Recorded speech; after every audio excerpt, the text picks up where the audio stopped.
this is what happened just because they wound up in the same tournament. Duke won last year down in Cameron, and they've beat Michigan 6 times in a row entering this game. Zach Gibson open.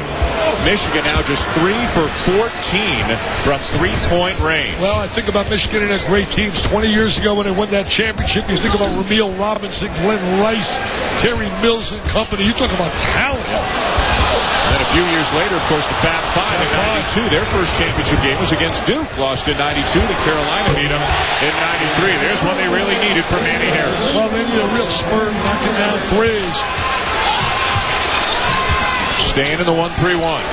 John Beilein will come out of it and play man-to-man at times, depending on how the game is going, but not so much here in these 2 games. Well, you know, he didn't play much 1-3-1 last year at all, but this year he's going to utilize it a lot more. Singler, no. Rebound, Sims. Here come the Wolverines. Manny Harris. That's why he's a good potential NBA player. He's perfect for the 24-second clock up and down the floor. Hey, speaking of the NBA, the Knicks, they revised their entire lineup. They traded Randolph. They traded Crawford. You know what it is? Stocked up. They're playing well. Unload those salaries, and let's hope to have some cash for LeBron James. Well, Manny Harris may be a guy destined for the next level. Michigan is closed within 9. You got lines, and you got lines, and then you're going to have the women's line, and you're going to have this line and that line, and it's going to be one confusing mess. Should be uniformity, especially on the collegiate level. Now the women's line still 19-9. The men's line changed this year to 20 feet 9 inches, and the NBA line is 23 feet 9 inches. So you see the 2 lines here for the men and for the NBA. Shire fouled on a 3. You know, it's amazing, too. The women's game is a 30-second clock. The men's game is a 35-second clock. I mean, it really amazes you sometimes that you can't put all the personalities together and get some uniformity. I mean, this is a no-no. There's a reversal. Now you're going to foul a great free throw shooter. I mean, he's like automatic going to that line. Zach Novak the foul. John Shire will shoot 3 free throws. When we come back, timeout on the floor. Duke up by 9 and heading to the line. And we're back here at Madison Square Garden, New York City. Dan Schulman, Dick Vitale, Doris Burke. Duke by 9. John Shire heading to the line for 3 shots. Fouled on a 3-point attempt.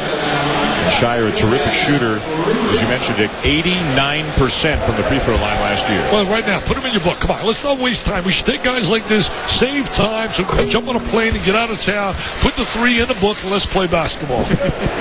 It's all about jumping on the plane. Huh? Hey, Mike Mussina, I couldn't believe it that he said no here in New York. 270 wins. Is he in the Hall of Fame? Well, you know, I was kind of on the bubble on that. I'm not on the bubble. I didn't think so. And then I listened to Tim Kirchin. Did you hear Tim Kirchin? No, but he's over 100 wins to the plus side, and no one is not in the Hall of Fame that's been on 100-plus side in terms of wins. Tim Kirchin completely convinced me when he talked about all of his accomplishments. So I think it might be a yes right now. He'd get my vote. You don't remember making a bet with me, by the way. You said he'd win 300, so you owe me dinner. Well, he was really consistent. Dinners. You know, he's over for 100 wins in terms of when you talk about winning more games than he's lost. Another deep 3, several feet behind the college line, missed by Kelvin Grady.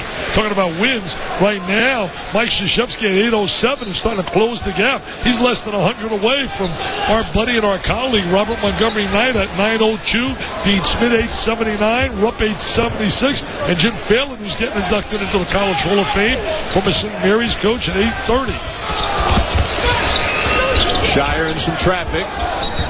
And standing out of bounds when he caught the pass, Elliott Williams. Well, you talked about some of the great coaches in college basketball history and their win totals. Coach K climbing up the list rapidly. Could move into number 4 by the end of this season. I'll tell you, Jim Phelan did such a great job at Mount St. Mary's, and Mike Krzyzewski at 807. Something tells me that number's going to get higher and higher and higher. And you think he'll pass Coach Knight at some point?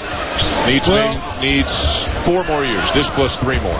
Obviously, if he stays healthy, I don't think there's any doubt. He's 61 years of age, and at Duke, he's going to win 25 every year. Singler knocks down the 3. Biggest lead of the night for Duke.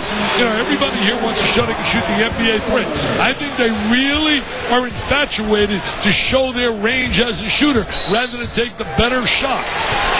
John Beilein needs another timeout, and the Duke bench explodes as the Blue Devils have extended the lead to 15. Well, they got that great spurtability, as Clark Kellogg would say, the great spurtability. As he said, Davis, our buddy from Sports Illustrated, right here next to us.